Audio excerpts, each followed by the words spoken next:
네, 한국 산업을 지탱하는 기둥 중에 하나죠. 조선업의 큰 지각 변동이 예고되고 있습니다. 현대중공업이 대우조선해양을 인수하기 위한 첫 관문인 회사 분할안을 주총에서 통과시켰기 때문입니다. 네, 사측과 노조 간 갈등이 발생한 원인은 무엇인지, 앞으로 조선업계에 어떤 변화가 생길지 짚어보는 시간 갖도록 하겠습니다. 김대우 경제읽기 김대우 경제학 박사와 함께합니다. 어서 오세요. 어서 오십시오. 네, 굉장히 굵직한 사안입니다. 1, 2위 회사가 합쳐지는 그런 그림인데 노조는 반발하고 있고요. 아무튼 하나씩 좀 저희가 뜯어보도록 하겠습니다. 나온 것은 일단 물적 분할안을 임시주총을 열고 현대중공업이 승인을 한 건데 이 물적 분할이 뭔지 좀 간단하게 정리해 주십시오. 우선 용어가 쉽지가 않죠. 네네네. 근데 사실 뭐 내막은 간단한 겁니다. 회사를 두 동강으로 나누는 거예요. 분할하는 거예요. 분할하는 거니까. 그러니까 예를 들면 우리가 라면도 팔고 초코파이도 판다 이런 회사가 있다고 그러면 그 회사에 칸막이를 둬서 라면은 라면대로 움직이고 초코파이는 초코파이대로 움직인다. 그런데 왜 갑자기 현대중공업이라는 회사가 이렇게 회사를 분할하느냐?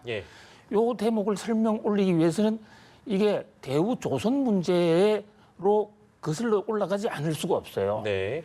대우조선이라는 회사를 인수를 하기 위해서는 분할을 할 수밖에 없는 그런 구조적인 두 가지 문제가 있어요.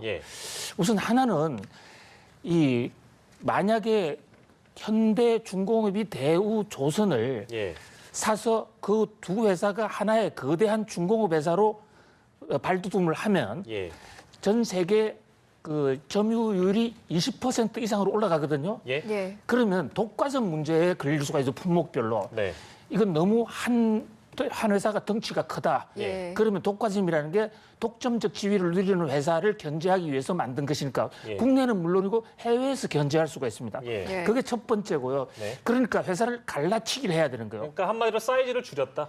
갈라쳐서 한쪽에다가 이제 붙이면 좀 적게 보일 수가 있는 거지 않습니까? 그러니까 대우조선해양을 인수하게 될 어떤 갈라치기 한 이후에 A라는 회사와 A라는 회사의 사이즈를 줄였다. 근데 그것보다 사실 더 중요한 것은요. 지금 대우해양조선도 세계에서 두 번째로 큰 조선회사예요. 그렇습니다. 이것을 현대가 인수를 이제 하기로 서로 합의를 했는데 현대가 따로 그것을 인수할 생돈이 없는 거예요. 현찰을 갖고 있다거나 뭐 이렇게 해야 되는데 현재로서는 그 수조원 약 한 2조 7천억 원 정도에 상당하거든요. 현재 대우조선해양이요. 2조 7천억이란 돈이 없는 거예요. 그래서 이제 그 상법에 나와 있는 물적 분할이라는 걸 통해서 회사를 두 개로 자르고 하나는 지주회사, 하나는 자회사 형태로 이제 잘랐습니다. 오늘 주총이 통과됐으니까 월요일부터는 회사가 이제 다르게 두 동강이 나는 거예요. 두 동강이 나면서 새로 이제 존속하는 지주 회사 이름이 한국조선해양이 됩니다. 한국조선해양에 산업은행이 갖고 있는 대우조선해양 주식을 전액을 현물로 출자를 하는 거예요. 현금으로. 주식이라는 현물로. 그러다 보면 회사 자본금이 커지지 않습니까? 그 대신에 새로 만들어지는 한국조선해양은 그 대가만큼 새로 만들어지는 한국조선해양 주식 7%를 산업은행에 줍니다. 여전히 복잡하죠.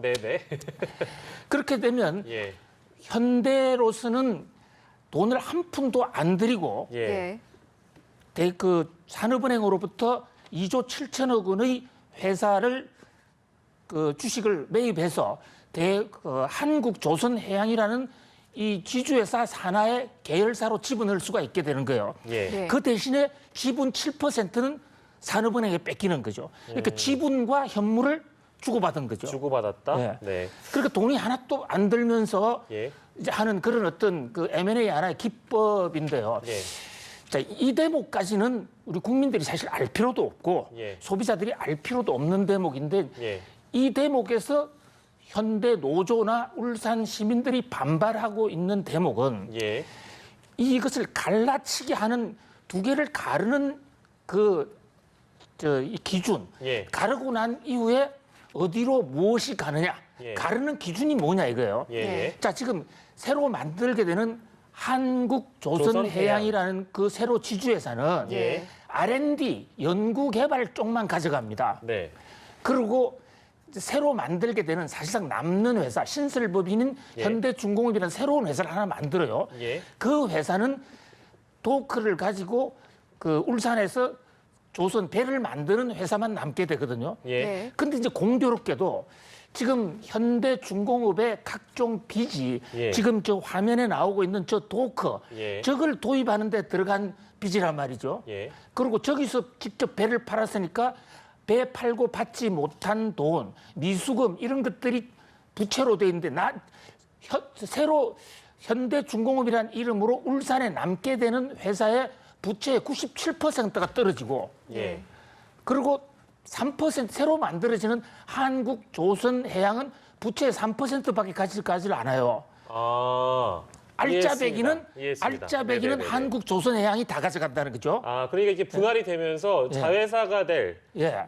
현대중공업. 예. 그러니까 연구 개발을 맡을 한국조선해양 쪽은 예. 사실상 이번 분할을 통해서 그동안에 있었던 부채들을 떠안기는커녕 예.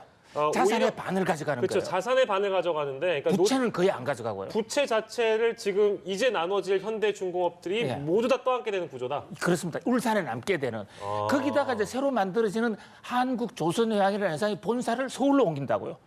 아, 그렇습니까? 예, 정확하게 구체적으로는 예. 분당 쪽으로 옮기는 겁니다. 아. 그렇게 되다 보니까 이제 두 거대 세력의 불만이 있는 거죠. 하나는 노조 입장에서는 자 남는 회사 대부분의 근로자들은 울산에 남게 되는 회사에 우리가 소속이 되는데 예. 그 회사는 부채가 많게 되면 결국 그 회사가 앞으로 어렵게 되고 예. 어렵게 되면 대규모 정리해고를 하지 않을 것인가 우리를 쫓아낸다. 부채가 많아지고 뭐 회사 사정이 힘들어지니까 이제 좀 나가달라. 예, 나가달라 할 수밖에 없을 거 아니냐. 예. 아무리 지금 고용을 선계한다도 1년, 2년 지나면 다 쫓아낼 거다는 그런 예. 공포심이 하나 있고요. 예. 예. 또 울산 시민들이나 울산 시장 입장에서는 알맹이만 빼서 서울 가는 이유가 뭐냐. 그래서 울산 시민이 지금 분기탱천하고 있는 이런 두 가지 문제가 얽혀 있는 겁니다. 보시기에 대량 해고 같은 경우는 가능성이 있는 이야기라고 보시는지요? 현재 그 현대중공업 측에서는 절대 대량 해고를 하지 않을 것이다. 예. 예. 현재의 고용 조건, 단체 협상 그대로 승계한다. 예. 아무 문제가 없다. 물적 이 분할이라는 것은 회사에 칸막이 하나 치는 거거든요. 예. 인적 분할하고는 완전히 달라요. 예, 예. 그렇기 때문에 회사가 어디 크게 바뀌는 건 아닙니다. 네. 그런데 지금 그 이성희 앵커님 지적하시는 대로 회사를 나눠놓게 되면 나중에 이 재무제표 결산은 아무리 칸막이 많아 친데도 따로따로 하게 되면 예. 울산에 남게 되는 회사가 앞으로 수지가 악화되면 예. 그래 되면 단체 협상 임단협이 어떻게 되냐 관계없이 예. 2년 3년 후에 만약에 부실화가 된다면 예. 잘라낼 수밖에 없는 거죠. 그런데 이 대목에서 현대 측은 자 지금 대우 조선해양하고 현대가 합병을 하게 되면 덤핑도 없어질 것이고 예. 회사가 더 잘 되면 사람을 더 뽑을 수가 있는데 예. 무슨 지금 회사가 잘 안 된다라는 그런 불길한 소리를 하느냐. 사람을 더 고용할 수도 있다. 예. 예. 이런 논리가 지금 팽팽하게 맞서고 있는 것이죠. 뭐 저희가 사실은 그 법률 전문가는 아닌데 이 물적 분할 그러니까 노조가 반발하고 있는 부분은 지금 이 무효다, 뭐 절차상 위법하다라고 예. 하고 있잖아요. 예. 법적으로는 문제가 될 사안이 전혀 없습니까? 혹시? 있죠. 굉장히 오늘 예. 주주총회를 진행하는 과정에서 예. 양측이 여러 가지 법을 어길 만한 행동을 많이 했죠. 자, 지금 예. 원래 주주총회는 31일 오늘 10시에 예. 한마음회관에서 하기로 했어요. 근데 옮겼더라고요. 예. 그런데 그거 함부로 못 옮깁니다. 왜냐하면 주총 장소를 옮기면 예. 그걸 미리 통지를 받지 못한 사람은 참석할 수 없기 때문에 그렇죠. 주주권에 대한 거대한 훼손을 하게 된단 말이죠. 권리 위배다. 예. 그래서 2주 전에 예. 지금 현재 현대중공업 정관에도 2주 전에 통보하지 않으면 무효예요. 그럼 정관을 지키지 않았네요. 예, 그런데 또 이것이 그렇게 노조 측 주장대로 무조건 무효가 되기도 어렵다고 보는 것이 예. 오늘 법원에서도 예. 감독관이 나왔거든요. 자, 지금 한마음회관에서 하기로 했는데 노조와 현대중공업 노사가 한 마음이 아니라 두 마음, 세 마음이 돼가지고 예. 행사를 하지를 못하게 했지 않습니까?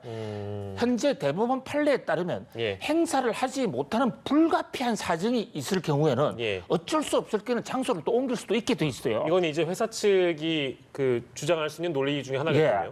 현재 지금 한마음회관에 500여 명의 노조가 들어가서 예. 행사를 실제로 못하게 했기 때문에 오늘 10시에 사람들이 나타났는데 예. 물리적으로 못 들어갔고 그렇기 때문에 옆에 있는 울산대학으로 옮겼다. 예. 그런데 이제 울산대학으로 옮기는 과정에서 사측은 미리 준비가 돼 있었던 것 같아요.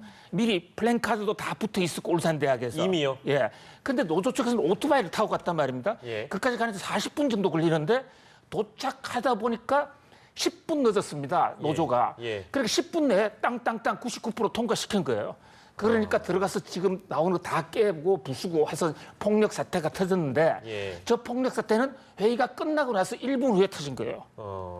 그리고 사람을 때리지는 않았지만 예. 오늘 이재갑 노동부 장관이 얘기한 대로 노조의 폭력성을 좌시하지 못하겠다는 저 대목인데 예. 양측 주장이 지금 팽팽히 맞서는 거죠. 결국 판단은 법원이 내릴 수밖에 없는 그런 상황입니다. 예. 알겠습니다. 아, 이게 그 간단한 사안이 아니라 가지고요.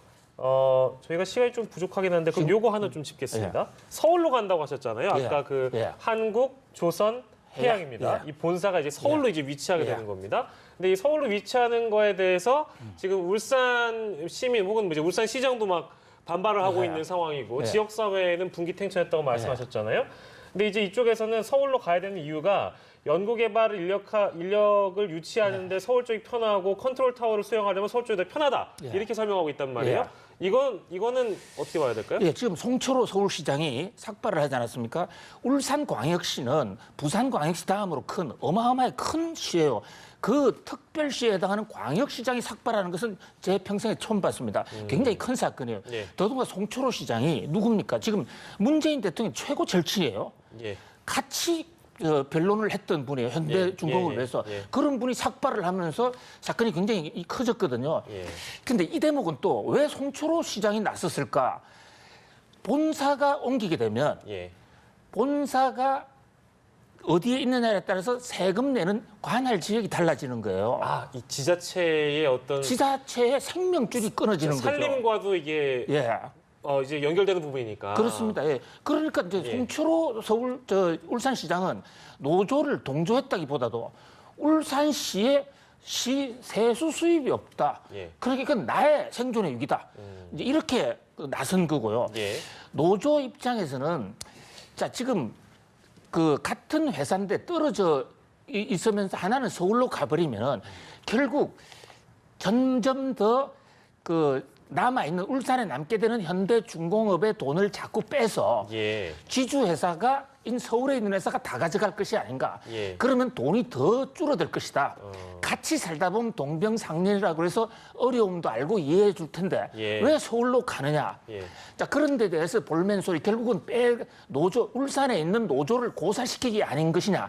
이렇게 노조는 주장하고 있고요. 회사는 또 뭐라고 주장하면 지금 만드는 한국 조선해양이라는 회사는 단순하게 배 만드는 회사가 아니라 배 설계하는 회사예요. R&D. 예. 자, 지금 자율배 이런 것도 나오거든요. 네. AI 인공지능하고도 연결돼야 되는데 예. 울산에 앉아서는 안 된다. 지금 서울에 지금 우면동 같은 데 삼성전자, LG 이런 것들이 다 R&D가 서울에 있기 때문에 예. 걔들하고 같이 해야 된다.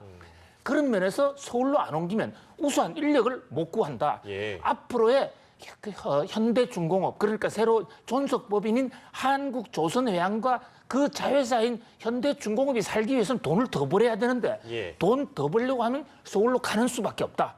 이렇게 지금 맞서고 있는 것이죠. 네. 예, 사실 이번 이슈 자체가 조선사업에서 굉장히 큰 이슈라고 볼 수가 있는데 굉장히 큰 이슈인데. 그렇습니다. 예. 그렇다면 향후 우리나라 조선 사업의 경쟁력에 있어서는 네. 어느 정도까지 영향력을 미칠 것인가? 이 부분은 어떻게 이 보세요? 굉장히 우리 조선업에 죽느냐 사느냐 건곤 일척의 한판 승부고요. 예. 세계 조선업에 미치는 파장도 지금 엄청납니다. 지금요 우리나라는 지금 저게 무효냐 유효냐 가지고 따지는데 미국, 유럽 같은 데서는 세계 1등, 2등이 뭉쳤다. 예. 이 쇼크가 어떻게 될 것이냐 지금 난리가 났어요. 특히 일본, 중국은 한국의 이 현대중공업과 대우중공업의 합병 사건을 세계 최대 사건으로 지금 보고 있어요. 세계 1위와 2등이 뭉치는 거고 이 두 개가 합치면 그 세계 1위, 2위가 뭉치니까 슈퍼 1위가 나오는 거 아닙니까? 예. 지금 중국이 조선업에 올인하고 있습니다. 예. 일본도 조선업을 지금 국가 경쟁력 사업으로 하고 있는데 예. 그동안에 한국이 좀 약해졌거든요. 예. 약해졌는데 세계 1, 2위 한국이 뭉쳐서 새롭게 도약한다 해서 상당히 비상이 걸린 거예요. 원래 대우중공업을 대우조선해양을 산업은행에 왜 팔기로 했냐. 예. 이 대목에 대한 우리가 이해가 좀 있어야 돼요. 네. 예. 정부가 그냥 판 게 아닙니다. 예. 나름대로 다 사연이 있은 거예요. 그냥 노조를 잡기 위한 것도 아니고 울산 세금을 안 주기 위한 것도 아닙니다. 예. 자, 왜 그러냐면 일본이 한국 조선업을 견제한다고 해가지고 산업은행을 국제무역기구에 수를 냈습니다.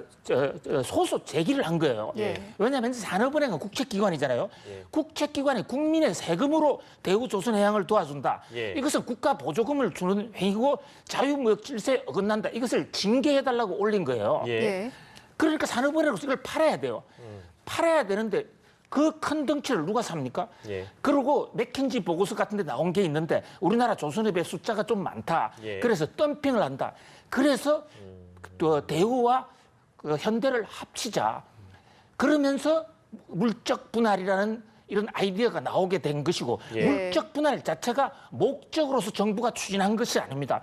저는 정부의 선의를 믿습니다. 산업은행 이동걸 회장이나 지금 최종구 금융위원장이나 정부 입장에서 누구 죽이기 위한 것이 아니라 정말로 우리 조선 사람 한번 살려보자. 그런 면에서 큰 용단을 내렸다고 봐요. 예. 그러나 한 가지 문제는 예. 울산 시민들이나 노조 설득 작업이 너무 약했다. 이게 막간에 막전 막후의 스토리가 어떻게 되는지 국민들이 너무 모르는 상태에서 예. 아무리 선의가 좋았다 하더라도 우당탕탕 처리하는 것처럼 보였을 때 예. 국민적인 오해가 있을 수 있다. 그런 면이 참 안타깝습니다. 예, 잘 들었습니다. 뭐 산업은행 공정성 시비 이 부분에 대해서는 이동걸 회장 역시도 네. 매각이 잘못됐을 직을 걸고 그렇습니다. 내려놓겠다 이런 얘기를 해서요. 아무튼 간단한 사안은 아닌데 오늘 전체적인 내용은 저희가 쭉 한번 짚어봤습니다. 나중에 시간이 되면 또 한번 앞으로 1시간 정도 더 주시면 이 문제만 1시간을 말씀 올리겠습니다. 알겠습니다. 예, 오늘은 현대중공업과 대우조선해양의 합병 그리고 또 물적 분할에 대한 부분까지 좀 두루 짚어봤습니다. 김대호 경제읽기 김대호 경제학 박사 함께했습니다. 고맙습니다. 고맙습니다.